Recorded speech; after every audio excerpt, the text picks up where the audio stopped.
Good morning, everyone. I am Pam Myers with Pam Myers Social Media. Welcome to Conversations with Jane C. Phillips. Jane is a paranormal investigator, a medical intuitive, and a psychic investigator.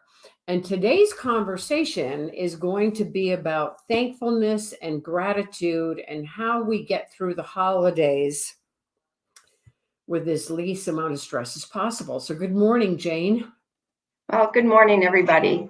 A lot of people will be doing these kinds of talks next week, and I thought I'd start a week early Right. to give you a little bit of a head start on things. So this is a particularly tricky time of year for a lot of us.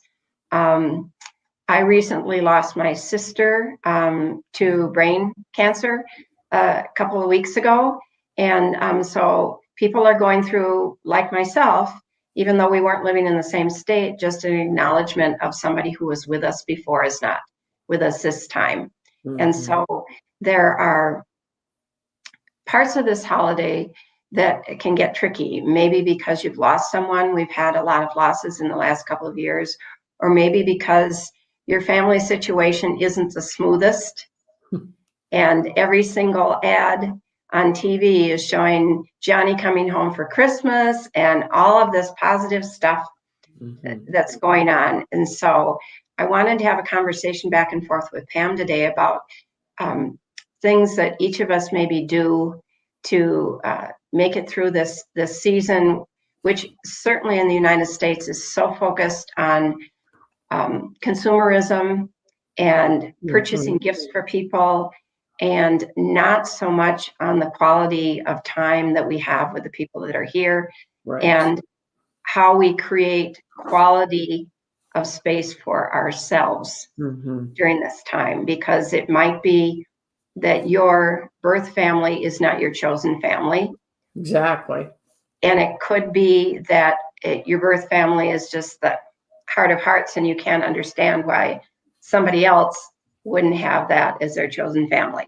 And so I wanted to just have a back and forth conversation today about things that we can do to stay positive during this time period. And I thought I might throw it back at Pam first a little bit to see, with Thanksgiving coming up, what kind of, how do you handle this next holiday, and with your wife and some of the family dynamics you have? Yeah. Thanks for asking that, Jane. And I want to just touch upon and add to what you just said, because the whole pandemic has certainly added a lot of stress to going through the holidays, because people are dealing with multiple issues around vaccinations and that kind of thing, right? So that adds a whole other level of stress and anxiety.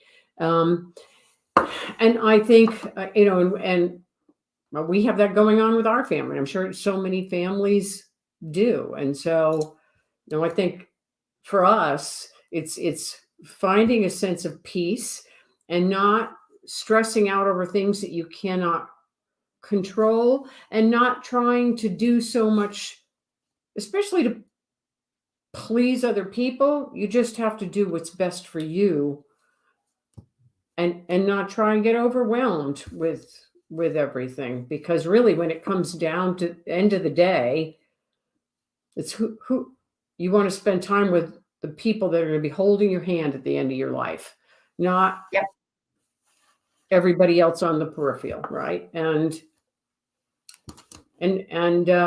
just kind of finding a sense of peace, not getting stressed out. I mean, we're not even doing we're babysitting a friend's dog for the holiday. We're not even going to do a turkey, not going to do any traditional stuff at all. Probably work on our barn, actually. So how about you? Well, my plans are undefined at the moment.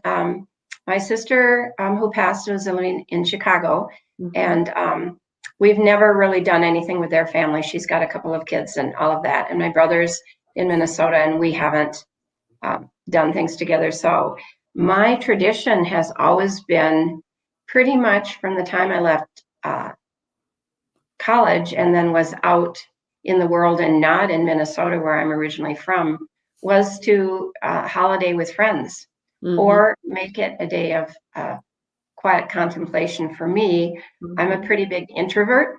So being alone on Thanksgiving for me is not difficult, but for many of you, that would be a sad thing. Right. So one of the things I might choose to do this year is to reach out to a couple of friends who I know are unplanned also and see if maybe we can do something together. So I offer, one of the first things is, if you're not dealing with family dynamics around like the vaccinations, as Pam mentioned, or some of the other things, and you're feeling like nobody's asking you to do anything, one of the challenges that I've had being single and as independent as I am is to reach out and ask, can I join you for Thanksgiving? Right. And being okay and being thoughtful about who you might ask, but being okay if it doesn't work, that it's not a rejection. But a lot of times I think we're waiting for somebody to invite us into the fold, and it's okay to do a gentle ask and open about it, to celebrate. So some of the things that I've done over the years, and then I assume that my clients and friends do it too, and then find out that it's a new idea for them. So because apparently old ideas can be new. One of the things that happens this time and throughout the year is we feel we're noticing all the things that don't go right in our life, right? It's really easy. I broke my arm earlier this year. I'm still a little bit sore here, but it's like it's in the past for me. It's not like, oh my gosh, I'm still sore. I'm just aware. So one of the things that I think is really helpful is to, at least if you're not the type of person that automatically says, oh my gosh, I found this. I found a penny on the sidewalk. Aren't I lucky? Which is a little bit like me, and it's only a penny, but somehow I think it's a gift. If you're not wired that way, then I offer to do a daily gratitude list, which is 5 things. You can make it longer unless that's too stressful, but just to sit down every day and not just in your head, especially if this isn't something you do automatically, but sit down with a piece of paper and write down 5 things you're grateful for. And if it's not your habit, you might be struggling, especially if nothing seems to be going right. But it might be as simple as, if you're fairly healthy, being grateful that you're healthy, being grateful that you have your eyesight, being grateful that you get to have a cup of tea with a friend. So whatever, I'm grateful every day because I have a dog that puts up with me sometimes. Whom I adore, and who forces me to get out and into nature and walk.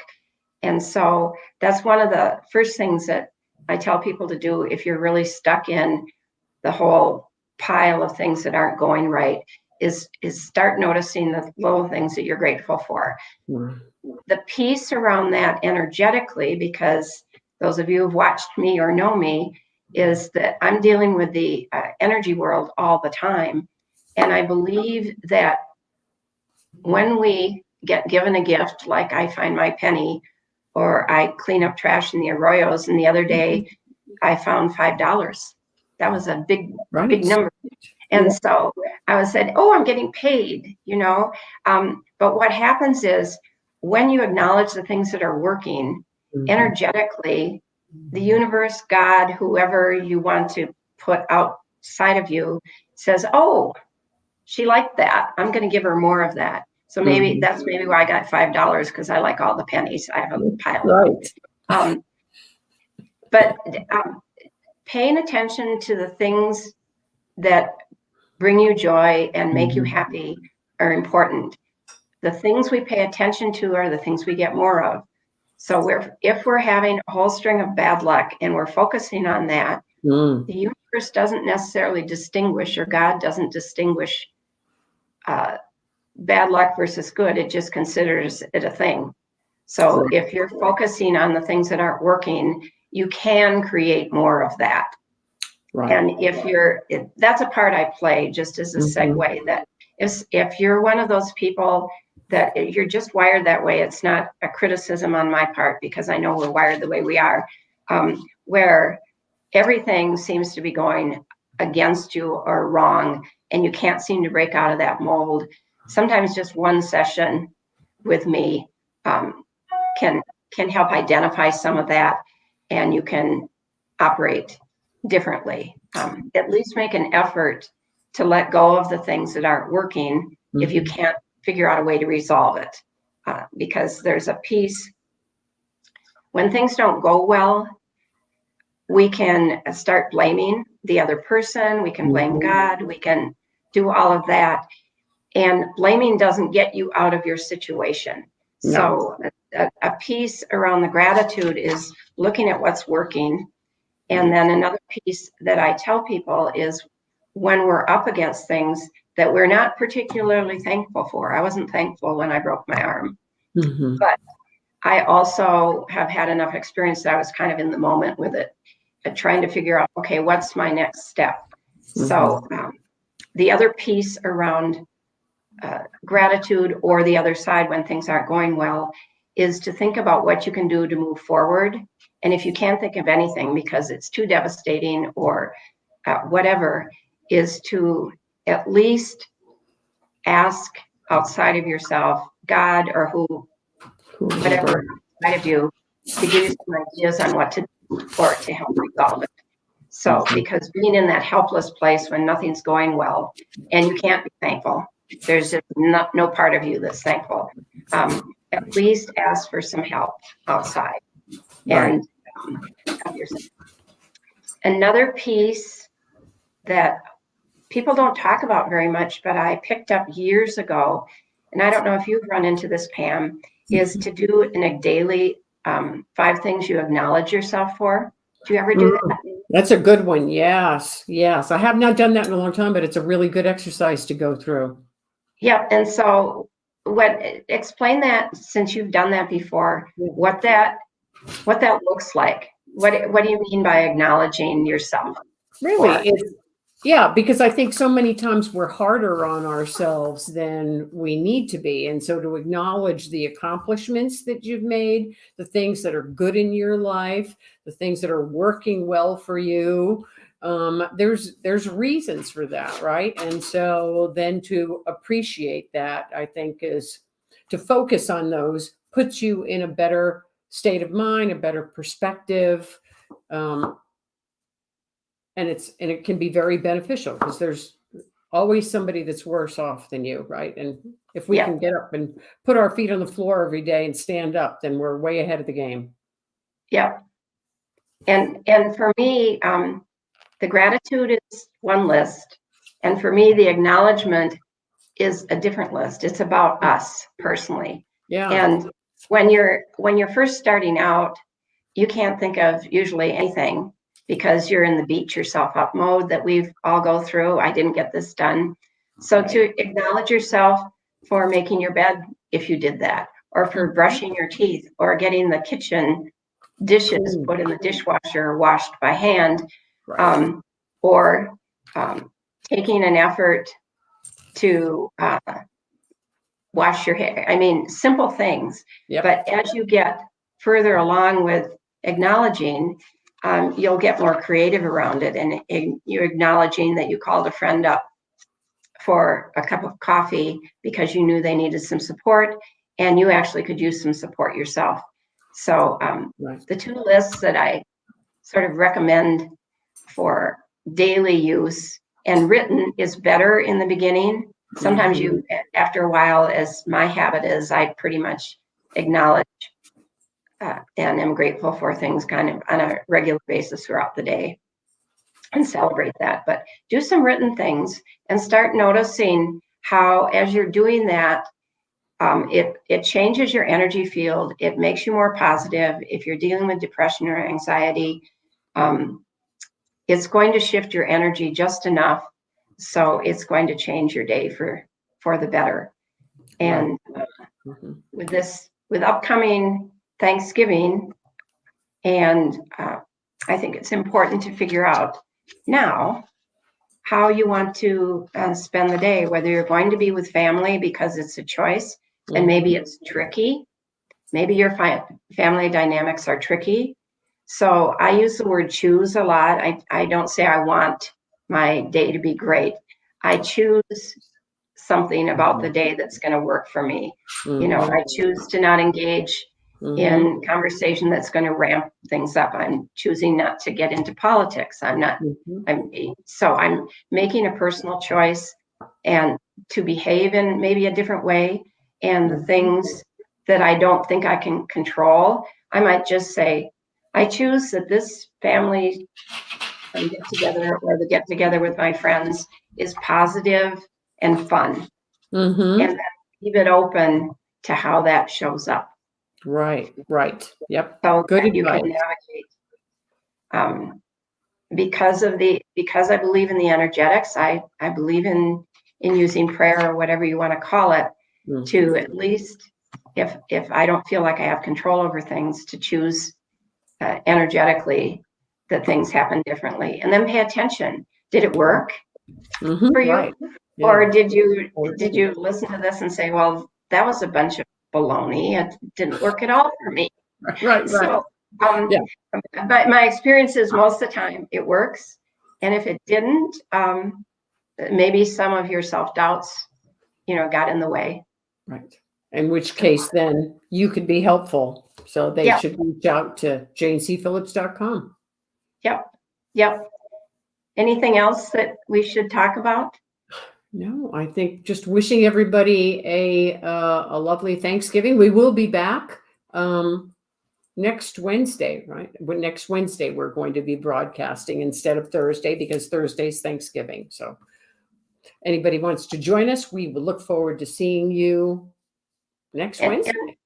And the topic for next week is, I really want to talk about the whole Black Friday, Cyber Monday push that happens, and maybe give a different frame on it. I haven't figured out all the things I want to say, but Pam and I realized that the day after Thanksgiving, and it's already started, is a day of extreme commercialism in the United States. And how do you step back from that and decide what's appropriate for you? Right. You might be the gift giver of the world, or you might be counting your pennies and don't know what to do. And how do you take care of yourself in a time of year besides dealing with loss of loved ones? And are you being honored yourself? Are you feeling alone? How do you deal with the whole commercial starting? Right. So that's what we'll be talking about next week. Awesome. All right. Thank you so much, Jane. Anybody would like to reach out to Jane, it's janecphillips.com. And thanks for listening. We will see you next Wednesday.